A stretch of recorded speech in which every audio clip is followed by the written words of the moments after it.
Cullinane. Can I first of all welcome all of the witnesses from an institute in my own constituency, Waterford IT.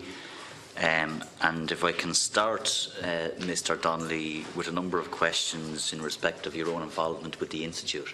Yes. So when did you first start to work for the institute? 1998. 1998. And what was your role when you first worked for the institute? Lecturer. A lecturer, and you then were appointed to different positions. So from lecturer, talk me through then your different appointments. Okay, as Deputy will know, that the Institute of Technology didn't ordinarily do research. When I came into I have to tell you. Well, I led a research group. All questions through the chair, okay. Not across the floor. Through the chair, everything. I was an academic lecturer in 1998. I continued to be an academic lecturer until 2004. In 2004, I became the VP of Research. However, in addition to my academic lecturing role, I established and was the director and principal investigator of the TSSG and of a number of large-scale national projects for the HEA and PRT and for SFI. So in 2004 you became Vice President, or one of the Vice Presidents the first Vice President. The first Vice President, and with specific responsibility for research and innovation. Is that correct? That's precisely it. Okay. And postgraduate studies. Postgraduate studies. And you then went on to become President. So when did you become President? I was acting President since May 2015. May 2000. Yeah, and I was reappointed in January of this year. And as acting President, you appeared before the Public Accounts Committee on the 10th of December 2015, which I understand was the last time you were before the Public Accounts Committee. Is that correct? Precisely. And you have been in correspondence with this committee because of answers to questions that you gave when you were last here. Is that correct? When I was here, I was asked a question about Feed Henry. Was I director of Feed Henry? I said no, because that was my belief at the time. I subsequently discovered that I was a director for a period of time. I contacted yourself, asked for guidance on what to do.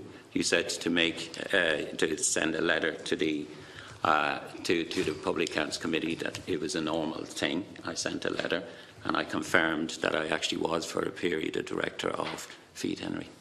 Okay, so Feed Henry is the name of... Sorry, Feed Henry is a spin-out company which I established in Waterford Institute of Technology. And just for the uninitiated viewer, what do you mean by a spin-out company? A spin-out company, a spin-out company, there's multiple definitions. A common definition of a spin-out company is a company that's created by members of the academic community that leverages IP from the Institute, whether it's a university or Institute of Technology.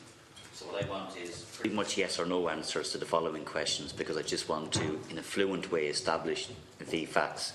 And I'm assuming, Mr. Donnelly, that when questions are put, that you will answer the questions fairly and accurately, and that this committee will get the full information, so you can confirm that will be the case. There's no reason to assume it would be otherwise. Yes, okay. But you did give inaccurate information to the Public Accounts Committee in the past. I gave an answer as I believed to be the correct answer. And was it accurate or inaccurate? It was in fact inaccurate, but that is... Thank you. So I gave the answer as I believed. I did not intend, Chairman, to mislead anybody. I would also say it was unexpected because I was here for a different purpose. Okay. So the question was out of context of the meeting. And I'm going to get to the context of the question because that's important for me, because I did get a cold call from you, and we would be friendly. We would have had several meetings. As you know, I'm very supportive of the work that the Institute does. I'm very supportive of Waterford becoming a university with Carlow, and I've had many meetings with yourself and your team in respect of that. So we would have a cordial, friendly relationship. So getting a call from yourself wouldn't be unusual. But the call I got was that you had been before the Public Accounts Committee in the past. You were asked a question. The answer you gave was inaccurate, and you were looking for advice, and the advice I gave was to write into this committee to correct the record of the committee. Isn't that correct? That's precisely it, yeah. And the question that you were asked was a very straightforward question, and one I would assume that would be easily answered, because you were asked, were you a director in a company called Feed Henry? So what was your answer to that question when you were asked? I said I was never a director. You said you were never a director. And you're, for many years, a vice president of an institute. You are the current acting or actual president of an institute. How could you not know that you were a director of a company? How could that have been something that you would not have known, Mr. Donnelly? Can I put that question to you first? This was 2016. We're talking about 2010. I have a very active life. You know, sometimes people say that people who are engaged in a multitasking environment and who work in a high-pressure environment only retain in their brain those things that are relevant to their position at the time. Well, with respect, that's not an adequate answer. In fact, it's an appalling answer, can I put to you. I was a director in a number of companies. If I was asked, was I a director in a company, I would know. I would hope that most people in this room, if they were asked if they were a director of a company, they would know. Did you have to attend any meetings, any board meetings of Feed Henry as a director? No. Okay. But I would know if I was a director of a company, Mr. Donnelly. And I'm going to get to the context now, because the context was you were asked a question about whether you were a director of a company that was eventually spun out and sold for very significant money. Isn't that correct? That is Yes. correct, yeah. And you said very clearly, emphatically, in fact, on that occasion you were asked twice, were you a director? And on 2 occasions you said no. I believe I was asked once. You were asked twice, and we can check the records. I'll check the record. I've checked the records, Mr. Donnelly, so I can tell you that you were asked twice. Deputy, if I was asked, sorry, Chair, if I had been, I restate, it was my understanding at that time I was not. So if I'd been asked 65 times, I would have given the same answer. Okay, but and I find that troubling. But you gave the answer you did. So you then clarified for this committee that you were a director. So you wrote back then to the Public Accounts Committee and you attempted to clear up the record. No, I set the record straight. I didn't attempt anything. I set the record straight. And I'm suggesting that you attempted to set the record straight by saying that you were a director. Okay, why are you saying attempted? He did it. Because in correcting the record, I believe it would have been also appropriate for you to, at that point, declare that you were also a shareholder in the said company. To give us a complete picture. I said, Chairman, I said I was founder of the company. Yeah. It's common knowledge that if you're a founder of a company, you're a shareholder. Well, that may not be the case, but in any event, in any event, you did subsequently write to this committee and you informed us that you indeed were a shareholder. Oh, I wrote and I said I was a founder. No, and you also, in the letter that you sent to this committee, you acknowledged that you were a shareholder. Yes. Yes. And originally I said a founder, and yes. To be honest, everybody knows that if you're a founder of a company, you're a shareholder. Well, let's not assume that everybody knows anything. Let's answer the questions that are put. So in any event, you then subsequently wrote to this committee again. Okay. So the context here is important because Feed Henry was a company that was sold out, Coiherlock, or it was a spin-out company that was sold on. It was sold on for very significant money. And I have a number of questions in relation to that. But first of all, can I ask the witness to explain, first of all, what Feed Henry was for listeners? Feed Henry was a mobile services platform which the intellectual property was developed by my own research group, the TSSG. What's TSSG? Telecommunications Software and Systems Group. Apologies, Chairman. Is that a company or part of the college? It's a research group within Waterford Institute of Technology. And it'd be helpful when you're referring to things to spell it out to us because we don't know some of these initials. Yes. Okay. And when was Feed Henry established? Feed Henry as a company was established in 2008. 2008. And what was your role in the Institute when Feed Henry was established? I was the VP of Research. You were Vice President of Research and you set up this company. You were one of a number of people who set this company up, isn't that correct? Yes, but to clarify, Deputy, it was established as a private company. It later entered into negotiations with the Institute. It was established, Chairman, as a private company in 2008. It was established as a private company, okay, and then it eventually went into a relationship with the Institute, in which you were the Vice President for Research and Innovation. Is that correct? It opened negotiations with the Institute to access IP that was generated by my research group, as is norm. Yes, and well, we'll get to whether it's norm in a few minutes, but in terms of the other people who set the company up, who are they, Mr. Donnelly? It's a private company, and I can supply you. I'll supply you with the list. Yeah. No, well, in fairness, if they're private individuals, it's not fair for their names to be I mentioned. don't think it makes any difference. They were shareholders in the company. It's on the CRO records. It's published information. So one of them was Mr. Barry Downs. Is that correct? Published. It's published information. Yes, I'm putting on the record one of them is Mr. Barry Downs, and I said earlier, Mr. Donnelly, I hope that you would answer questions that are put. Deputy, I think you can appreciate, Deputy, that I cannot be put in a position, Mr. Chairman, where I make reference to people who have not been invited to the Public Accounts Committee, who are not aware of their name arising in the Public Accounts Committee. So with due respect, I would appreciate if that was understood. Yeah, and in fairness, you know, you shouldn't identify people by name who are not here. And because some of these people worked for some of these people. Thank you. Can't. Yeah. Some of these people work for the Institute, and some of them had roles within the Institute, and they're perfectly reasonable questions. But all we're looking for here is information. So it goes back to what I was saying earlier, that we want and we need information. I'm concerned that already I can't answer this and I can't answer that. So I'm going to put a number of things on the record. So, Mr. Donnelly. Okay. It's very. This is very important. It's very important that the members of the Public Accounts Committee respect me as a citizen, and that they respect that I have to operate within constraints as a citizen.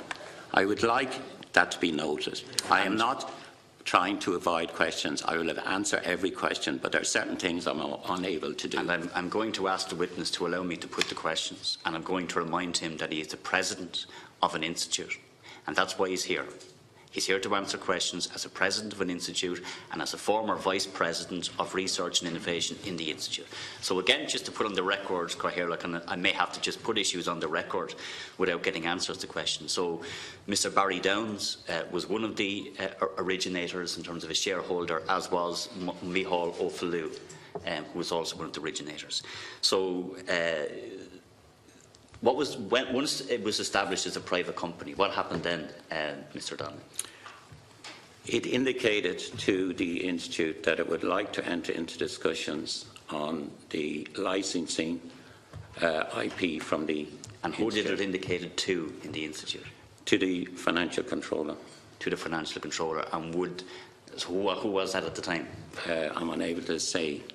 The function of the person was Financial Controller. But why could you not name the Financial Controller at the time? He worked for the Institute. Yeah.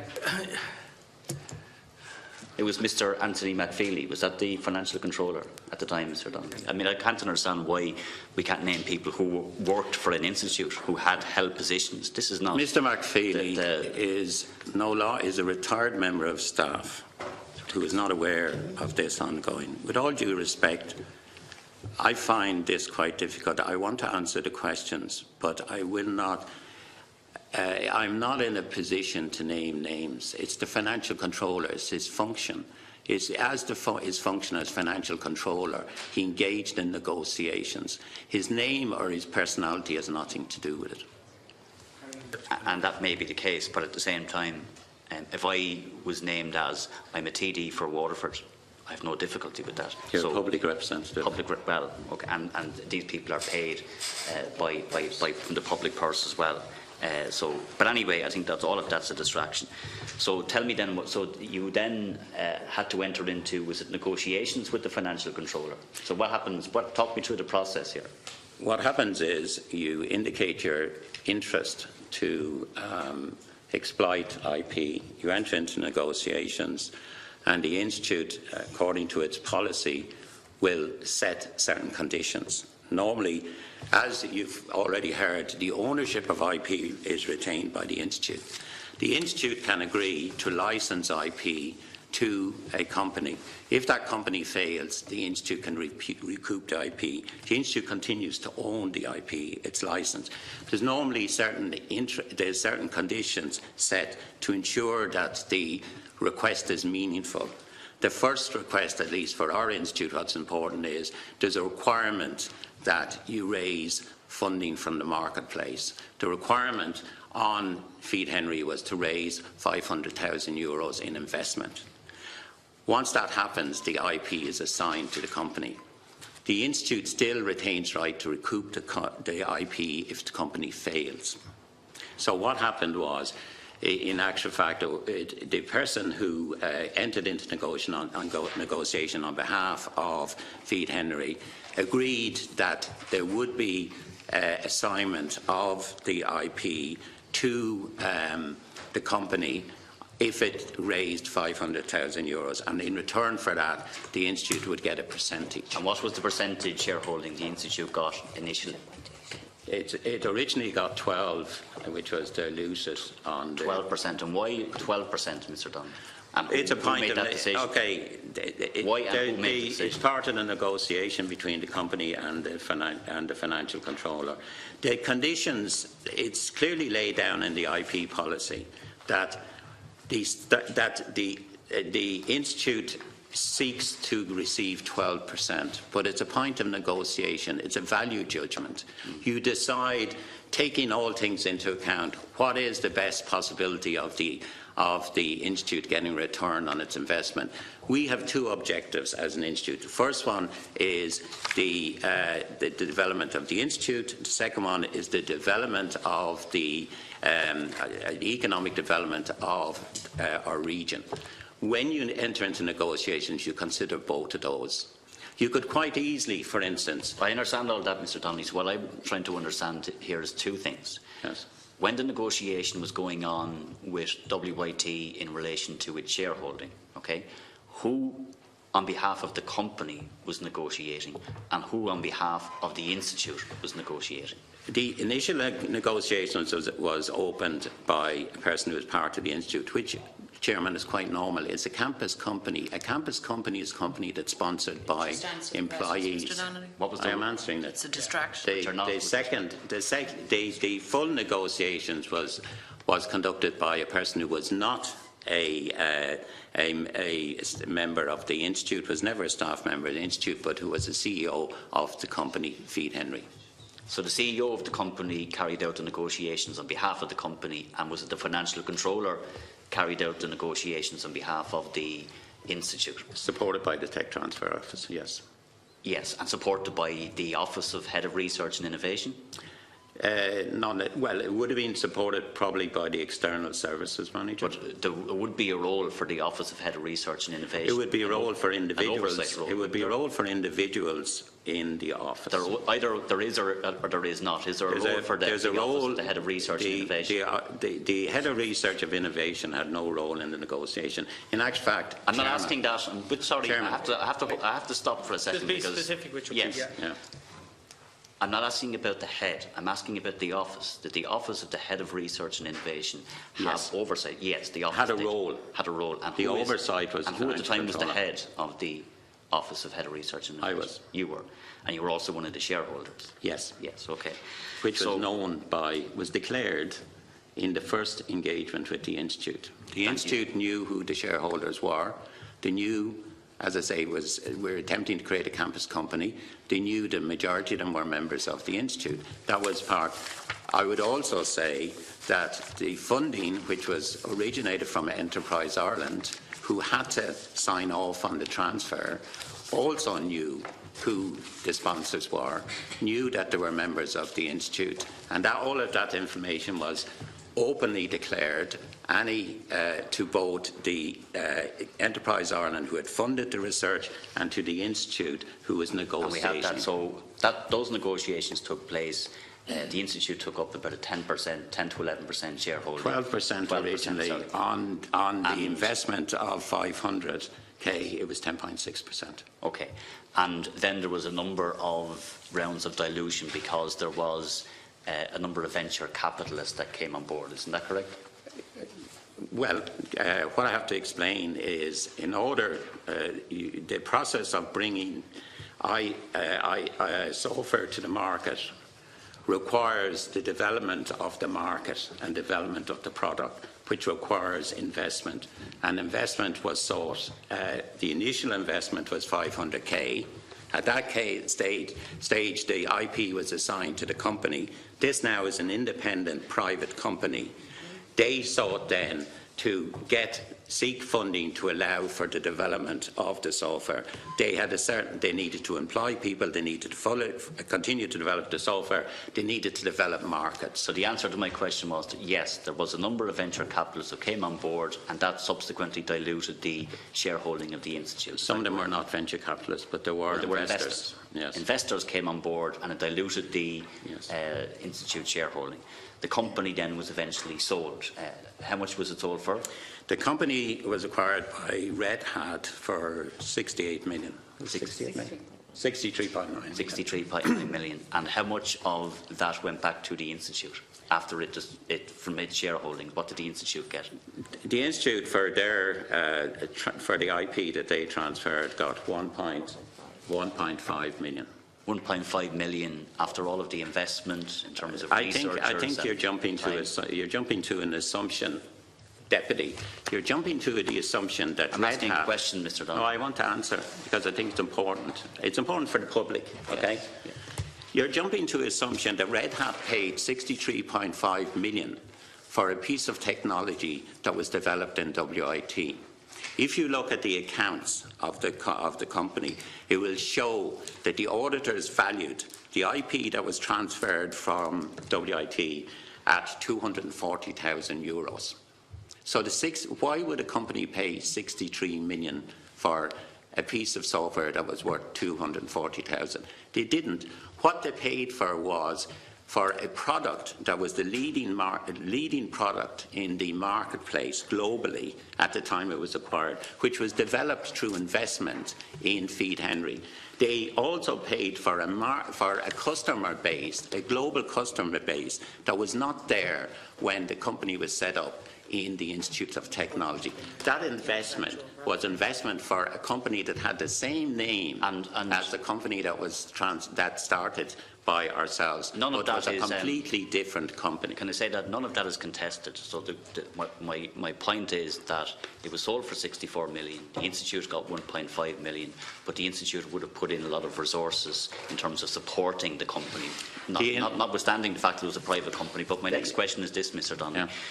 You were also then a shareholder, so when the company was disposed, did you financially benefit? Yes, I did. By how much?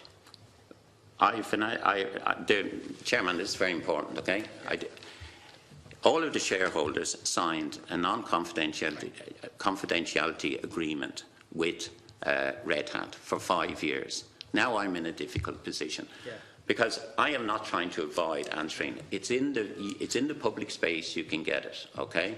I cannot tell you how much any shareholder benefited from it. And in fairness, Deputy, we're not here to discuss your own financial circumstances. We're not. I'm not interested in Mr. Donnelly's financial circumstances as an individual. I am interested in a head of research and innovation in an institute being a shareholder in a company which the institute is also a shareholder in. I'm going to get the policy now in 1 second in relation to who had ownership of policy. My understanding is that you would have benefited to the tune of maybe between 900,000 and €1 million. That's the figure and the calculation I would have done from the figures, Mr. Donnelly. Yeah, but you've been disingenuous in a way, Deputy, because not only was I VP of Research, I was also the leading academic researcher in the Institute. I had developed a research group of 120 people. I had generated 80 million of investment through research for the region. If you take that 80 million and you take the commonly held view that it generates 4.25 in an impact, that is about €250 million into the local economy. Now, I set up a private company based on my own research that I carried out. If you ask me as a VP of Research, was I taking advantage of my position? What I would say to the Deputy, because I can see the line he's taken, As a VP of research, if I had gone into Peter's group, which is PMBRC, took some of his IP and commercialised it, that would have been wrong. I commercialised my own IP. The conflict of interest was recognised by the Institute, hence the reason Tony McFeely was in the negotiation, hence the reason that the people in the research office, including the external services officer and the tech transfer, had no communication with me at any stage on that. So I, as an academic, because I was also an academic, the lead academic in the Institute, according to the policy, are entitled to commercialise my IP, Chairman. And I'm going to get to some of that because I want to concentrate on policy, which is very important. But my point is that you very significantly financially benefited from the sale of the company, and that's just a matter of record, and you've given the reasons why. But I just want to turn to... And can I just say to the witness as well that he would refrain from references to me being disingenuous, because I would say to yourself, Cathaoirleach, and I would say to the witness, that I have a job to do. And my job is to make sure that the interests of the Institute, any institute, are protected. I have a job of work to do to follow the money trail in terms of where there is a relationship between institutes of technology and private companies and where those institutes are shareholders. And that's what I'm doing here. So if that leads us to a situation where some people are unhappy with the questions that are being put, that's fair enough. I have a responsibility to put the questions. Now, I want to get to policy because policy is important. Can I ask Mr Donnelly through you, Cathaoirleach, what is the current intellectual property policy in Waterford Institute of Technology? Well, if you don't mind, Peter, do you want to answer that question? I prefer you answered it, Mr Donnelly. Okay. The Institute has an IP policy that recognises that the Institute owns the policy. What was the commencement date of that policy? That was, well, the original one was 1st November 2016. There was a previous policy. So the 2016 policy, was that signed off on by the board? Sorry? The 2016 policy was signed off on by the board? Was it signed off by the board?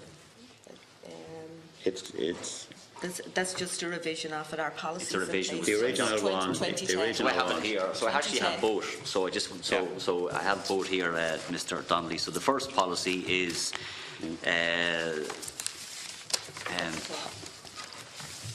the first policy is Intellectual Property Policy, version number 1, signed off by the governing body and also the Office of Head of Research and Innovation. Commencement date 23rd of February 2010. Yes. Do you have a copy of that? I do indeed. You will see at the bottom of that where it talks about the policy owner on the front page. Do you see that? This is 2010. And this is important, this line of questioning that I'm putting in terms of the issue, Cathaoirleach. I have the most recent one. I don't have. I have it here, but so I take it whatever you say. You should have had it, but I have it here anyway. So the policy owner is the Office of Head of Research and Innovation. Correct. Correct. And it goes on then to talk about how conflicts of interest are managed and who does that. And there is the Commercialisation Office. There was the Commercialisation Office, isn't that correct? We never had a commercialisation office, but it is the Tech Transfer Office. Yeah. But and the policy says that whether it was the Tech Transfer Office or the Commercialisation Office, but the policy here says that the Commercialisation Office reports to the Head of Research and Innovation. Precisely. Which was who? Myself. Yourself. And then there was a Commercialisation Committee. Yes. Is that correct? And who sat on the Commercialisation Committee? This Commercialisation Committee was chaired by the Financial Controller. There was a number of members. I was, save you time, I was a member of the Commercialisation. You were a member, as Head of Research and Innovation, you were a member of the Commercialisation Committee. Yes. And the function of the Commercialisation Office, or the Tech Transfer Office, and the Commercialisation Committee is to protect the Institute, to manage conflicts of interest, and to carry out the negotiations with companies in terms of spin-outs. Isn't that correct? The Commercialisation Committee signs off on agreement. It does more than that, and if you want me to go through it all, no. But what I'm putting to you is that it does manage the interests of the Institute, it manages conflict of interest, and it delegates responsibility to people to go and negotiate on behalf of the Institute. Is that correct? Yes. Of course, you know that it was established post Feet Henry. and there was a previous policy, but that Feed Henry was still in place. No, when this, there was no previous policy. But Feed Henry was still in place when this policy was in place. The Feed Henry negotiation was complete before the establishment of the Commercialisation Committee. Are you also, Mr. Donnelly, a shareholder in any other company that's called? Yes, I'm a shareholder in a number of companies. I can name them for you if you want. If you can, please, yeah. I'm presently a shareholder in Fusami, and I'm a shareholder in Zogsi. Are you a shareholder in Asino Mobile Technologies? Asino Mobile was integrated into Zogsi. So there was a company called Asino Mobile Absolutely. Technologies. It's a very important company. Yes, and you were a shareholder in that company. I was a founder and shareholder of it, yes. And when you founded that, what was your position in the institute? When I founded that, I was an academic researcher. And when you became a shareholder in the other companies, what was your position in the institute? I was a VP of research. VP of research. And you were taking both shareholdings came from my own research. But you were a VP of research, and you then set up. You were a shareholder in a number of other companies. Just want to be clear. Chair, because we have to. I think it's important to say that all academic researchers were entitled to exploit their IP. In areas where there was conflict of interest, which is this case, the Institute had structures to manage conflict of interest. The conflicts of interest were managed. Any negotiations between the Institute and these companies, I was not part of. Now, I did put a number of questions, as the Cathaoirleach will know, to presidents of 3 institutes. And the presidents of 3 institutes, when it was put to them, if their head of research and innovation was taking up shareholdings in companies that were spin-out companies or private companies co-located in their institutes, they did express concern. Right, that's your peers. But can I come to the policy? And I want to put a question, because I'm focused but here. I would say, I'm focused here. No, but I think that important. I need to respond to that question, Deputy, that statement. I would express concern as well, and that's why I said you have to have a conflict of interest policy. And that's what it's there for. In all, we are large, complex organisations. In all cases, there are conflicts of interest, and we need to manage them. For instance, we have heads of research who are married to lecturers who report into them. In terms of appointments, there's conflicts of interest there. You need to manage it. You cannot go and say, you as a head of school, I cannot appoint you as head of school, because at some stage in the near future, you may find that your wife or husband is applying for a job and you are conflicted. You step aside. So in the case which the Deputy is talking about, where there were interests, where I was involved in campus companies, as was my right, legally, was my right, Deputy, I stepped aside. I'm interested in process. What I've established is that... But you would accept I had a legal right to be part of these companies. Yes, and what I've established is that the policy in place in 2010, the owner of the policy was the Office of Head of Research and Innovation. The Commercialisation Office... Can you explain? Why isn't the college the owner? I don't understand. Yeah, the college, the sponsor of the policy, is the sponsor. The owner of all policies is the Institute. The final owner of all policies is the governing body. Yeah, but the oversight for the governing body. The owner of the policy, according to the Institute's own policy, is the Office of Head of Research and Innovation. The Commercialisation Office, what was the Tech Transfer Office, at this point reported back to the Head of Research and Innovation, and the Head of Research and Innovation sat on the Commercialisation Committee, which is important in terms of the policy. Which is all acceptable, Deputy. Exactly, and totally I'm going to get to then a paragraph in the Institute's policy here where it says members of the Commercialisation Committee who are or could reasonably be perceived to be in a conflict of interest situation with respect to any matter before the committee shall excuse themselves from all involvement with the committee in such matters. Yes. Any individual who is related to, reports to or is a business partner of someone who would be considered to have a conflict of interest with respect to a specific matter may themselves have a conflict of interest. So you had a business relationship with 2 individuals I named earlier, one of which is Barry Downs. You were a shareholder in multiple companies with this individual. This individual also has a shareholding in other companies which are co-located in the Institute.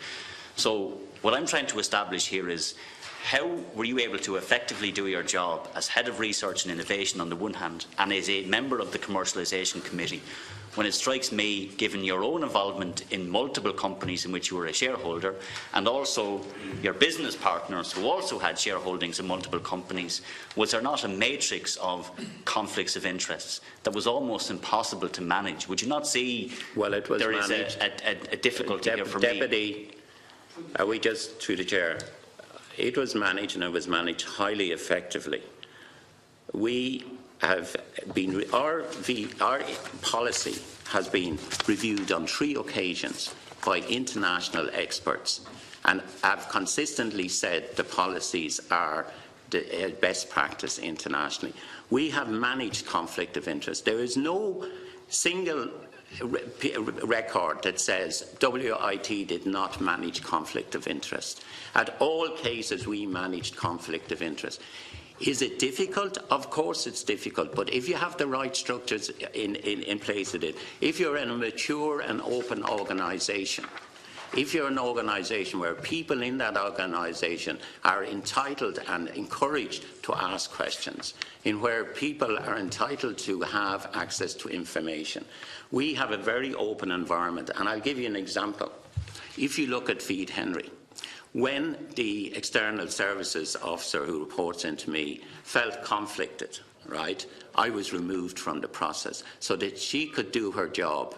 When the technology transfer officer had a position that was different from me, and I can give I can give an example because I think it's important. As VP of Research, and also as the PI and the director of the TSG, I made a proposal for a particular type of consultancy that my research group should be involved in. And this is recorded in the minutes of the Commercialisation Committee. I made it to Commercialisation Committee. The tech transfer officer disagreed with me. It's in the minutes. I absconded myself from the meeting. I came back in, the Commercialisation Committee and the VP or the Tech Transfer Officer told me that they were not agreeable with my proposal. The proposal was withdrawn. Can I come back and put my question? So, yeah. And I'm saying this to yourself, Cathaoirleach, and if I can put the points to yourself. What the President has told us is that he was a shareholder in a number of companies. 3 companies, I think, possibly 4. And these were spin-out companies or private companies co-located in the Institute. Some of these companies, or not all of these companies, receive various forms of grants from the state or the European Union. And that one of those companies was sold for very significant money, and the President would have financially benefited from that. I'm not alleging that was wrong, I'm just saying, as a matter of fact, that's what happened. He was also the policy owner. He was sitting on the Commercialisation Committee. The Commercialisation Office reported back to the President. The policy says that all conflicts of interest have to be declared. We can assume that they were. My point is, I'm putting my questions, yeah. And I'm talking here to the Mr. Donnelly, and it's very specific that it also refers to people you were in a business relationship with, business partners. So given that Mr. Donnelly had a shareholding in multiple companies, and then some of those people who he was in a shareholding with also had shareholdings in other companies co-located in the Institute, and it would take me all day to actually list out all of those companies. What I'm suggesting is, how is it possible for Mr. Donnelly to sit on the Commercialisation Committee, to have the office reporting back to him, given what I would suggest would have been a matrix of conflicts of interest? I then received this, which is the updated policy. This is one that has the commencement date of the 1st of November 2016. The policy owner is no longer the Office of Head of Research and Innovation, it's actually Technology Transfer Office. When you go to the Technology Transfer Office, where in the past it was the Commercialisation Office reported back to the Head of Research and Innovation, it now refers back to the Industry Services Manager. So, can I ask first of all why was... I'm going to put a number of questions here because I need to put these questions. And then after this we'll move on. You'll be yes, there's a number of questions. So, why was that policy change made in the first instance? And second of all, we were made aware by the HEA and by the department that there is an internal review into all of this in Waterford. What I want to know is why in the first instance did it take 14 months for Mr Donnelly to correct the record of the PAC, that he was a director. Why is there now an internal review in Waterford IT? The person carrying out the internal review is the Financial Controller. The Financial Controller is a subordinate of the President. The Financial Controller sits on the Commercialisation Committee. I was told through a PQ response that the President had to delegate responsibility in relation to this internal review because of potential conflicts of interest, which again causes me concern because even as President there are conflicts of interest that now have to be managed. And I'm just alarmed and concerned that people are possibly wearing multiple hats and are not in a position then to actually be able to do the job that they are well paid to do. But I'm really interested, and we should be really interested, Cathaoirleach, in why is there at this point in time an internal review in Waterford? What triggered that internal review? What brought it about? Okay. Why is it happening now? And can I also suggest as well that, and I would say this to the HEA because I know you're going to pull me up on time, and to the department, an internal review where it's carried out by a subordinate of the President, where it's carried out by somebody who is in the chain of command in terms of decision making, or at least the office was, the person concerned may not have been, where that person would have sat and does sit on the Commercialisation Committee, is absolutely and completely unacceptable. Unacceptable. What we need is an external review. It has to be external, given the dynamics here, and I will put that to the HEA, and I'm looking for a commitment from them that we will get that here today, because I think it's necessary. And there's a lot more that I could say, and a huge amount of information I've been given, and I should say as well that I said at the very start, I have a friendly relationship with Mr Donnelly. I've been given a lot of protected disclosures from people within the Institute. I have no doubt we're going to come back to this issue. I haven't even put any of the allegations that were made by people in those protected disclosures to Mr Donnelly, but there are many, and they are very concerning to me. So I'm not satisfied with the internal review, but the questions, if I can just be clear on what the questions I'm putting again, Cathaoirleach. Why did it take 14 months for Mr Donnelly to correct the record of the PAC in the first instance? What was the trigger for this internal review? What brought it about? Who made the decision to carry out the internal review? And how can an internal review take place which is actually being carried out by a subordinate of the President and by somebody who themselves sat on the Commercialisation Office? And after that we're moving on to Deputy Connolly, and you will be able to come back. Yeah, okay. First of all, actually, just to correct the records, that's a draft policy. It hasn't been signed off. So it hasn't been signed off on. It's a draft. It's an internal policy. Okay. Sorry, one final thing. I've actually meant this important question. Can I ask, while you're on the draft policy, did you contact the TUI in recent weeks as well and ask them to discuss that draft policy on Wednesday of this week, yesterday? I didn't personally, but it would be normal procedure to contact the TUI. But did your office? No, it would have been the HR office. The HR office contacted the TUI and asked them to sign off on this policy on Wednesday? Did they? No, absolutely not. Could you answer that? Because typically all policy documents would have to be reviewed as a matter of courtesy with the unions. So that's what would have... And ask them to sign off. But it was sent to them for their consideration. It's normal practice. Yeah. Normal practice. Okay, to get back to the and then questions. moving on to Deputy Connolly. Okay. Come back. As I said previously, I'd forgot I was director. That was genuine. What happened was that the chairman, somebody had told him that I was a director. He came into my office, he asked me, why are you director? I said, absolutely not. No, absolutely not. Who's the chairman? Excuse me. The chairman of the governing body of Waterford Institute of Technology, somebody had informed him that I was a director at some time. He had asked me, I said, absolutely not. The same response I gave here. When I went home, I thought I'd better check this. I checked it, found I was for a period of time. I rang the chairman. The chairman then discussed it internally. I said, because obviously I was hugely embarrassed by it, and I knew that the members of the governing body were not members at that period, I asked that we do an internal inquiry to ensure that to provide information so that the governing body members would not feel that there was anything untoward here, that was simply me forgetting something. So I requested that I delegated, if you like, the authority from me, because normally this type of inquiry would be carried out by the President, to the Financial Controller to carry out the inquiry. The inquiry then was delivered to the governing body. But I think the implication that somehow or other that the Financial Controller was restricted because she reports into or is a member of the executives of the Institute, I find amazing. The Institute itself, as I said before, we have a culture of questioning each other. We have a culture of professionalism. The people who wrote that report did it in a very professional way. If they had come to a conclusion that was distasteful or somehow reflected on the President, they would have published it. That's the type of people. Now, in return, because of the disquiet that's out there, because of the line of question that's coming in, 14 months. Yeah, 14. I answered the question here. Yeah. I believe that was the right answer. Sorry, Professor, not to disturb your train of thought. Just so I have this straight. Yeah. You're telling us now that not alone did you give misinformation to the committee, but you also misled the Board of Governors? No.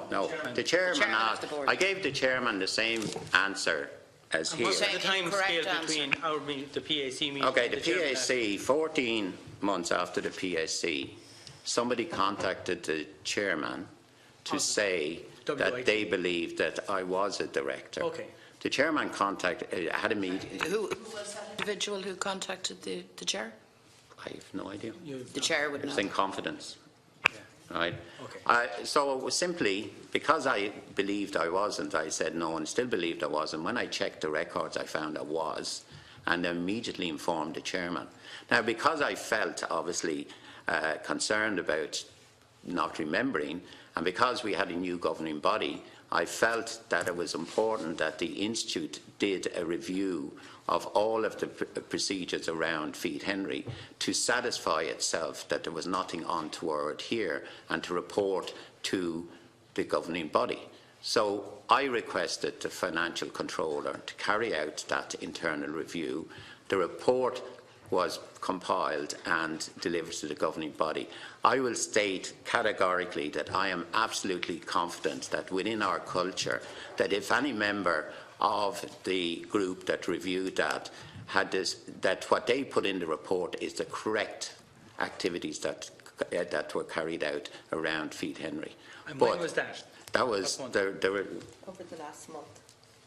And it was subsequent to that you wrote to the committee to clarify? No, that was before, sorry. Yeah, just give us the sequence. Okay. The sequence was the chairman of the governing body asked me. I said no, I wasn't. In that evening, obviously, I had to check it because I was worried.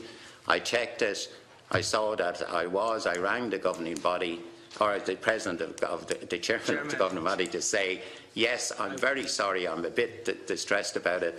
I then contacted Deputy Cullinane to ask how to do it. I then subsequently asked the Financial Controller to carry out a complete review of everything around the negotiations of Feed Henry, the sale, etc., in order to provide a report to the governing body so that they could satisfy themselves that everything was carried out correctly by the Institute.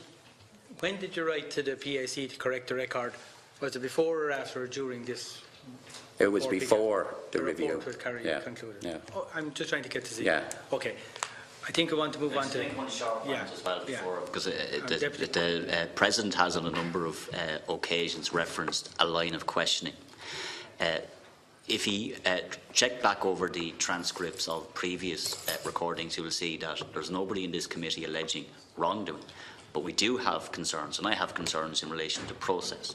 And it is reasonable for me to put questions in relation to somebody who is and has an executive function, a management and oversight role in relation to research and development, somebody who is vice president and head of research, also involved in multiple companies which are co-located in the Institute, and whether there are clear enough lines of demarcation in relation to best practice, and they're perfectly legitimate questions for the PAC to put. Just one very quick. Reflecting on the concern that's been raised and the